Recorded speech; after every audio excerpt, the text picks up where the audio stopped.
Welcome to another 63K, the Easter egg edition. Happy Easter April Fool's Day, in which we celebrate the greatest April Fool's Day joke ever attempted. Jesus Christ dying on the cross and showing up a few days later pulling the ultimate prank on his disciples. Guess what? I'm not dead. Fooled you! However, with the prevalence of fake news in society today, the whole spirit of Easter April Fools has just kind of lost its meaning. So I'm sorry if I'm somewhat of a bah humbug doubting Thomas this time of year.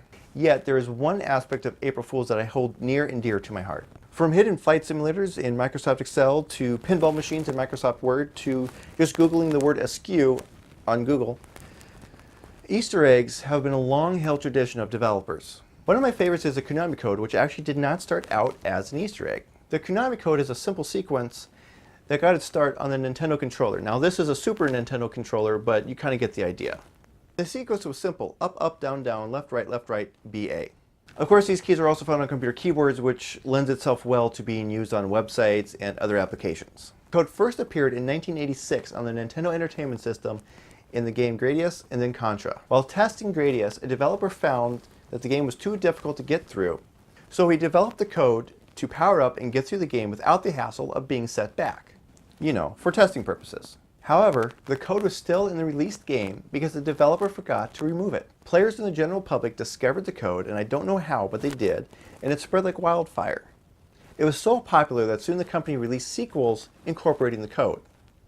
Microsoft and Steve Jobs at Apple reportedly banned Easter eggs, and for good reason. Depending upon how complex the Easter egg is, it could introduce bugs or even security vulnerabilities into the code of the application. In the year 2000, right after Y2K, a security author, Michael Cabay, brought up the fact that while applications undergo a rigorous quality assurance testing, Easter eggs probably go unnoticed and pushed through with little scrutiny. So have fun today. I've heard that the Easter Bunny has been putting out eggs without anything in it, possibly not even hiding any eggs at all as a little prank. And remember, if you find any little unwrapped pieces of chocolate, it's probably not chocolate. While dyeing Easter eggs today, I thought of the mixture of sodas that I've accumulated over the past few months and I haven't really taste tested for you yet. So I'm going to do them all for you now. Now, going back to Christmas, I have Mountain Dew Holiday Brew, the ultimate holiday blend. It's Mountain Dew plus Code Red.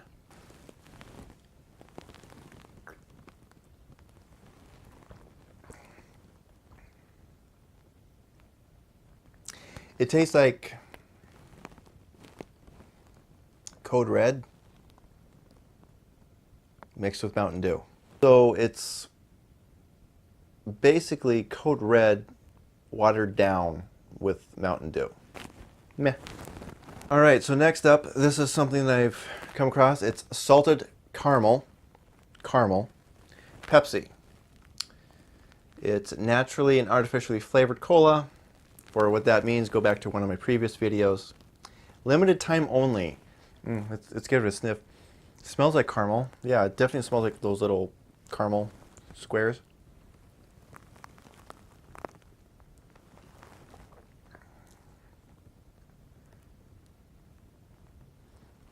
Okay. My first thought was I just drank a campfire.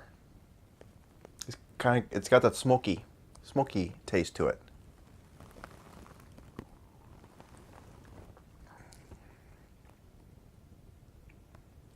Or I'm drinking a caramel candle. It's just a weird, yeah. I mean, it's okay.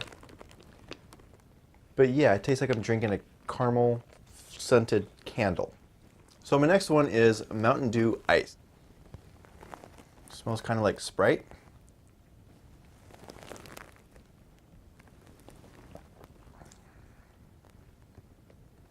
Kind of tastes like Sprite. But if you wanted Sprite with caffeine, this is definitely what you would go for. The last soda I have for you is, okay.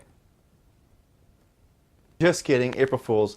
This one was actually previously enjoyed when the Yankees won the World Series in 1996. It was like after the 35-year drought. And little did we know at the time when we were celebrating that we'd kind of get sick of the Yankees. Have a drought of 107 years and come whining to me. Now, OK Soda was first released in 1993, and this can was actually best drank by August 28th, 1995, which means that when the Yankees won the World Series, we enjoyed it a full year after the expiration date, and it was still pretty good. Apparently, OK Soda was supposed to be citrus in taste, kind of like a German Spezi. In high school, though, we equated it to kind of like a soda bomb, where you'd go to a fast food restaurant or a convenience store and you'd just take a cup and you would fill it up with a whole bunch of different sodas. So in true OK fashion, we're going to mix these drinks together and give it a taste, shall we? All right, so we're going to add a little Mountain Dew Code Red.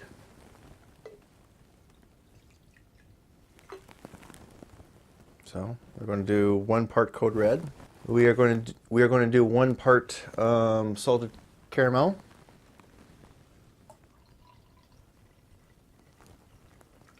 And now we're going to do the Mountain Dew Ice.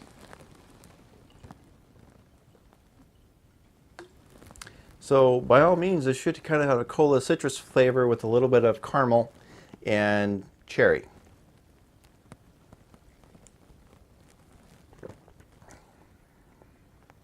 The caramel definitely comes out. I think I would enjoy it better without the caramel. Which I guess, you know what, is to say that I really don't like the Pepsi caramel. Okay, that is all we have for today. Go out there, find some eggs, and thanks for watching.